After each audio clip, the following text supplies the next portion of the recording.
중고차 비대면 구입이 걱정되시나요? 정비딜러 영범이에 연락 주시면 정비사가 차량 상담부터 시운전 리프트 점검으로 꼼꼼하게 체크해서 보고 드립니다. 비대면 구매도 확실하게 책임지겠습니다.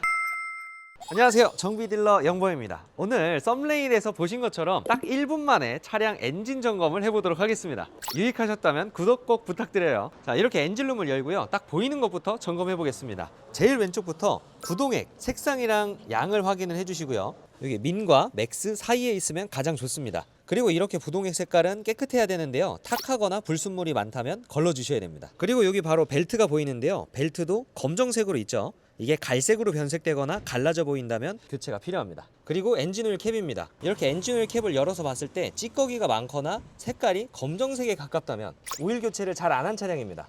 불순물이 너무 많을 경우에 저는 걸러주는 편입니다.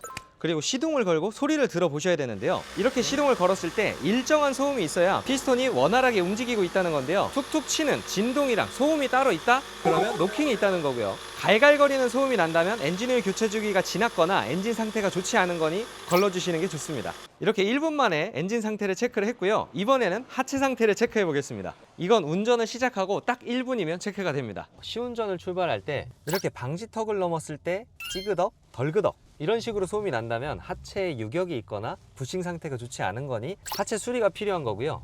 특히 방지턱에서 떨어질 때 소리를 잘 들어보셔야 됩니다. 그리고 약간 요철 구간이 있는 곳을 지나갈 때 덜그럭덜그럭 좀 잡소리가 난다면 그것도 스테빌라이저 링크나 아니면 각종 조인트에서 나는 소리일 수도 있으니까 하체 교체가 또 필요할 수도 있습니다. 그리고 시속 60에서 70km 정도 주행을 해보시면서 핸들을 일자로 놨는데 일자로 가지 않고 어딘가로 기운다면 얼라이먼트 조정이 필요할 수 있습니다. 그리고 시속 100km 정도 주행을 했을 때 타이어 쪽에서 두두두두두 이런 식으로 좀 울리는 소리가 난다면 타이어 교체가 필요할 수 있습니다. 편마모가 심한 경우에는 저속 주행에서도 웅웅웅웅 울리는 소리가 날 수 있는데요, 그렇다는 건 타이어 편마모가 많이 심하다는 겁니다.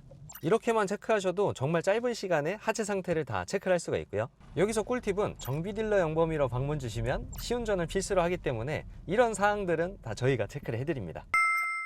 이어서 핸들 상태 확인입니다. 사실 이건 10초 정도면 되는데요, 제자리에서 핸들을 가운데다 두고 왔다 갔다 해보면 중간에서 걸리는 소리가 나는 경우가 많습니다. 이런 경우에는 오무기어에 유격이 있어서 큰 비용이 지출이 될 수가 있습니다. 핸들을 중앙에서만 왔다 갔다 해도 나는 경우가 있고, 끝까지 돌렸을 때 여기서 왔다 갔다 나는 경우도 있습니다. 아니면 반대쪽으로 돌렸을 때 왔다 갔다 나는 경우도 따로 있으니까 모든 각도에서 체크를 한번 해보면 좋을 것 같고요. 그리고 핸들을 좌우로 끝까지 돌렸을 때 나는 소음도 있는데요, 꼬르르르르륵 뜨르르르륵 이런 식으로 소리가 나는 거는 클락 스프링입니다. 약 10만원에서 15만원 정도의 수리비가 나옵니다. 핸들을 좌우로 끝까지 또 돌리면서 슥슥 소리가 난다면 스몰 베어링이 문제니까요, 약 5만원에서 10만원 사이의 수리비가 나오고요. 그리고 요즘 나오는 차량들은 대부분 다 전자식 핸들인데요, MDPS라고 하죠. 이게 운전을 하다 보면 내 의지랑 상관없이 한쪽으로 좀 당겨지는 듯한 자석 현상을 느낄 수가 있을 겁니다. 그런 경우에는 MDPS 모터에 문제가 있는 거라서 큰 수리비가 나올 수 있습니다. 이것도 시운전 하시면서 다 체크를 해주시면 되고요. 다음은 미션을 1분 만에 점검해 보도록 하겠습니다.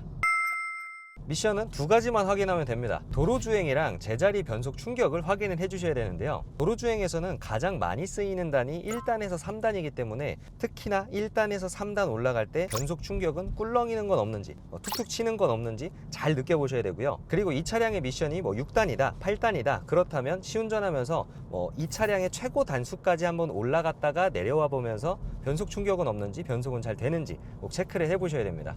제자리 변속 충격은 파킹에서 후진, 후진에서 중립, 중립에서 전진 할 때 너무나 꿀렁거림이 많거나 또는 충격이 있는 경우에는 전차주분이 주차할 때 험하게 멈추지도 않고 막 후진, 멈추지 않고 드라이브 이런 식으로 험하게 운행을 했을 가능성이 있으니까 꼭 체크를 해주시고, 차량이 앞으로 나가려는 힘, 뒤로 가려는 힘 정도까지는 다 정상이지만 특이한 충격이 있다면 그것도 큰 수리비가 또 나올 수 있습니다. 다음은 하체 점검을 1분 만에 해보도록 하겠습니다. 자, 10초 정도가 지났죠. 이쪽이 엔진, 이쪽이 미션인데요, 이 차량은 하이브리드라서 중간에 모듈이 하나 더 있습니다. 네, 보통 누유가 생기면 이쪽 라인을 따라서 가스켓 사이가 노후화로 인해서 오일이 새는 게 누유인데요, 핑크색 라인 가스켓을 따라서 저쪽까지 누유가 있는지 없는지 확인을 해주면 되고요. 그리고 이쪽도 있습니다. 이쪽도 회색깔 실리콘 라인을 따라서 누유가 있는지 체크를 해주시면 됩니다. 그리고 미션은 등속 조인트, 드라이브 샤프트가 연결되는 이 홈에도 누유가 있을 수 있는데요. 여기도 한번 체크를 해주시고, 드라이브 샤프트는 양쪽으로 2개니까 반대편도 확인을 해주시면 됩니다. 그리고 이쪽 엔진을 살펴보면 하부 오일팬 라인을 가스켓에 따라서 쭉 확인을 한번 해주시고요. 그리고 상부 오일팬 라인도 라인을 따라서 쭉 확인해 주시면 됩니다. 자, 이렇게 누유가 있는지 전반적으로 확인해 주시면 되고요. 이렇게 뒤쪽 하체에서 보실 거는 이제 로어암, 쇼업 쇼버, 그리고 코일 스프링, 각종 부식류들을 육안상으로 점검해 주시면 됩니다. 혹시나 뭐 주차를 잘못해서 이런 로어암들이 다 손상이 되어 있거나 부식이 너무 심한 경우는 주의를 해 주셔야 되고요. 여기 하부 커버에서는 하이브리드 전용 부품들이 좀 지나가는 경우도 있으니까 충격은 없는지 확인을 해 주시면서 앞쪽으로 또 이동을 합니다. 앞쪽에서도 등속 조인트가 터지진 않았는지, 로어암 볼 조인트는 멀쩡한지, 오늘 로어암 부싱은 괜찮은지, 타이로드 엔드볼은 유격이 없는지, 이런 것도 직접 만져보면서 체크를 해주시면 좋습니다.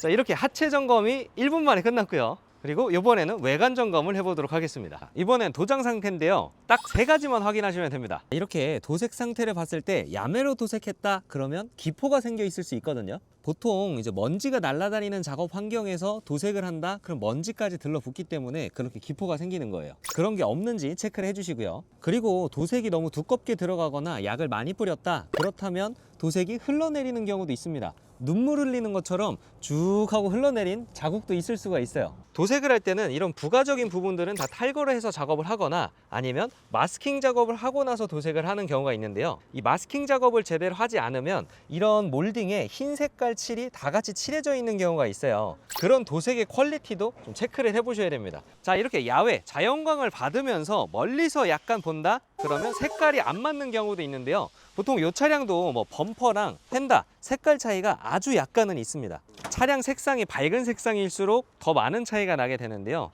처음에 도색을 잘못한 경우도 있지만 범퍼, 플라스틱, 펜다, 철판 이런 소재 차이로 빛바람의 정도에 따라서도 좀 차이가 있을 수는 있습니다. 그게 너무나도 차이가 많이 난다면 재도색을 해야 되기 때문에 이런 색깔 차이도 꼭 확인을 해 주셔야 돼요. 실내 상태도 3가지를 확인하셔야 되는데요, 일단 처음에 타셨을 때 냄새를 잘 맡아 보셔야 됩니다. 이게 중고차 매물 같은 경우에는 최소 일주일, 뭐 길면 한 달, 3달 정도도 시동을 걸지 않고 환기를 시키지 않은 상태에서 계속 머물러 있기 때문에 처음에 문을 열었을 때 나는 냄새가 이 차의 냄새라고 생각해 주시면 되는데요, 잘 확인을 해보시면 땀 냄새가 너무 많이 나는 경우도 있고요, 담배 냄새가 나는 경우, 애완동물의 냄새가 나는 경우도 간혹 있습니다. 그리고 흡연 차량들은 A필러 쪽에 보면 담배빵이라고 하죠. 흡연 자국들이 있다 보니까 젤을 떤 흔적, 이런 것들을 확인해 주시면서 아, 요거는 흡연차구나 이렇게 추측을 해볼 수가 있는 거죠. 그리고 시트 상태는 1열에 가장 많이 타다 보니까 사용감은 좀 더 많습니다. 이렇게 좀 가죽의 상태가 좀 손상이 많이 되었거나 주름이 많다, 까졌다, 해졌다